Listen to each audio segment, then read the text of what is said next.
ሰላም እንዴት ናችሁ? ሚሴል ነኝ። ዛሬም ሌላ ታሪክ። በሰዓቱ የአራተኛ ክፍል ተማሪዎች ሆምሩ መምህር ሆኜ እየሰራው ነበርና አመቱን ጨርሰን እለቱ ካርድ የምንሰጥበት ቀን ነበር። ከዛ ወላጆች እየመጡ ከልጆች ጋር ውጤት እየተቀበሉ በነበረበት ሰዓት ያው እንደሚታወቀው ግማሽ ቀን ነው ሁልጊዜም የካርድ ቀንና ኦሬዲ ቀኑ ወደ መገባደዱ ሆኗል። 5 ሰዓት አካባቢ በጧት ያልመጡ ያረፈዱ አንዳንድ ወላጆች እየመጡ ነበርና ከዛ በአጋጣሚ የአንድ ሴት ተማሪ ወላጅ የኔን ተማሪ የአራተኛ ክፍሏንና የሷን ታናሽ የአንደኛ ክፍል ተማሪ ወደ 2 ያለፈ ማለት ነው ይዘው መጡ ካርድ ሊወስዱና ከዛ እኔ ጋር የሴቷን ውጤት ተቀብለው ምናምን ነገር እየወጡ እያለ በር ላይ ይሄ የአንደኛ ክፍሉ ተማሪ የኔ የተማሪ ታናሽ ወንድም ማለት ነውና ወደ 2 ያለፈው ያልኳችሁ እሱ ተማሪ ዘሎ ሄዶ ሰንበዲን እዚህ አካባቢ እጅ ላይ ንክስ በቃ በስነ ስርዓት ትልቅ ሰው ነው ወላጅ ነው ያኛውምና እንዲህ ተንጠልጥሎበት በጥርሱ በቃ ሰውየው በቃ ከፍተኛ ድምጽ የጩኸት ድምጽ እስከሚያወጣ ድረስ ንክስ አድርጎ በጥርሱ ያዘው። ከዛ ተጫጫሁ የልጁ ወላጅም እዛ አካባቢ ያሉ ወላጆችን መምረን ሁሉም ሊያስለቅቅ ቢታገል ቢደረግ ቢሰራ ልጁ ሊለቅ በቃ በጭራሽ ጥርሱ ወደ ስጋው ከልብሱ አልፎ ወደ ስጋው እየገባ ማለት ነው። በስንት ትግል በስንት ጦርነት በቃ በሆነ በዘዴ በምናም ተደርጎ በሰት ርብርብ የሰውየውን እጅ አስለቀቅንና በቃ ሁላችንም ግራ ተጋብተናል፣ ደንግጠናል።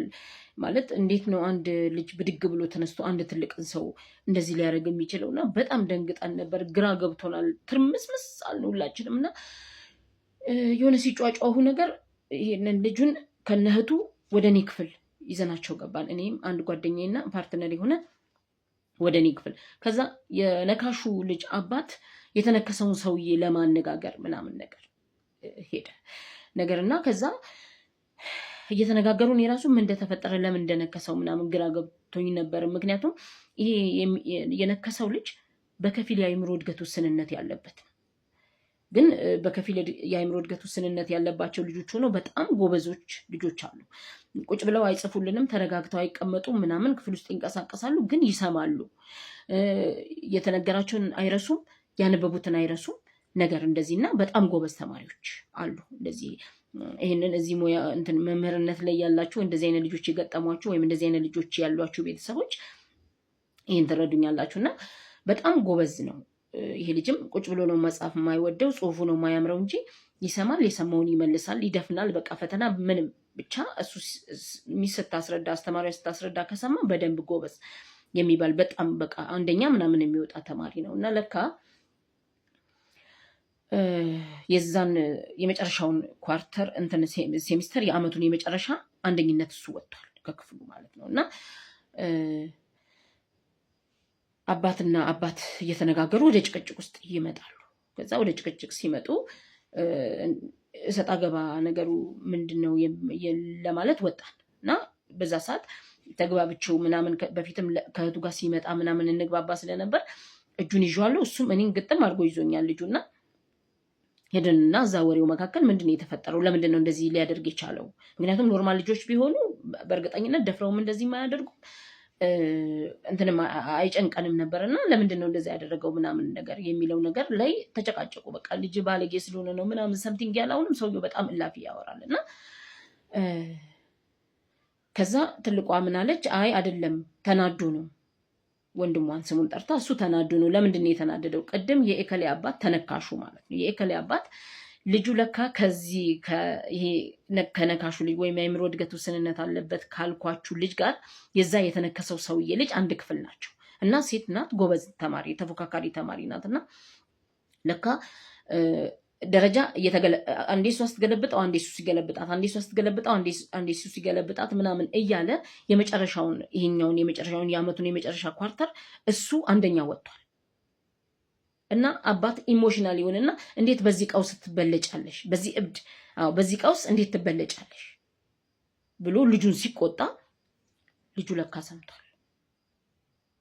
ዩሲ እና እንዴት እንደዚህ አይነት ኢንሰልት ወርድ ለኔ ማለት ይሄ ባድ የሆነ ነገር እንዴት ተናገረኝ ብሎ ልጁ ተናዷል። ያው እንደምታውቁት እነሱ በጣም እንትን ናቸው፣ አግሬሲቭ ናቸው። እንኳን አይደለም ነክተናቸው አባብለንም ራሱ በጣም ከባድ ነው። በቃ በተፈጥሯቸው እግዚአብሔር የሰጣቸው ነገር ነውና ለካ በጣም ተናዶ ነበር።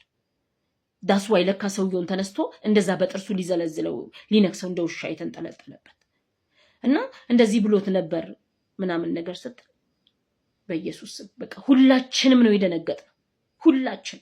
ምክንያቱም ሰውየው ሲታይ የተማረ ሰው ይመስላል።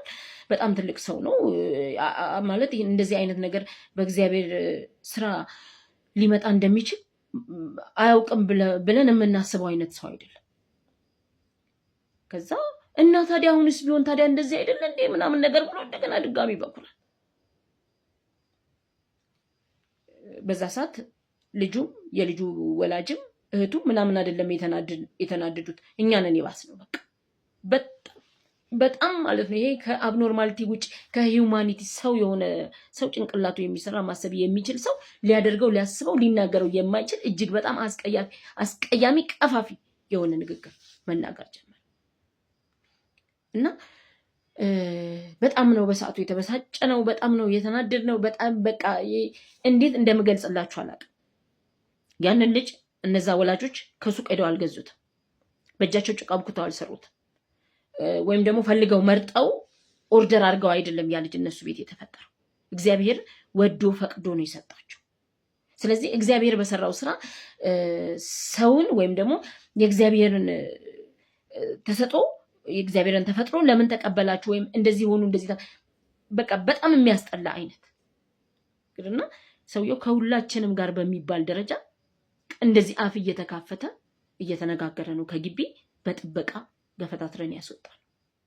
እና ምን ልላችሁ ነው እኛ ቤት ነገ ዛሬ ሰው ቤት ላይ ያለ አንድ መጥፎ ነገር ወይም አንድ ክፉ ነገር ባለፈውም ሰርቻለሁ። በዚህ በአእምሮ እድገት ውስንነት ጋር አብረው የሚወለዱ ልጆች ላይ ሊደርስ የሚችል ማግለል፣ የአቢዩዝመንት ምናምን በቃ እነዚህ መጥፎ ከአጓጉል እምነት ጋር የምናገናኘውን ነገር ቢያንስ የተወሰነ ቢቀርፍልን ብዬ ባለፈውም ሰርቻለሁ። አሁንም የምደግመው የልጆች ብቻ ሳይሆን የአዋቂዎችም ችግር እንዳለ ስለማውቅ ይህን ስለተረዳው ነውና በተቻለ መጠን ማንም ሰው ዛሬ እከሌ ቤት ያለ ነገኛ ቤት እንደማይገባ እርግጠኞች መሆን አንችልም።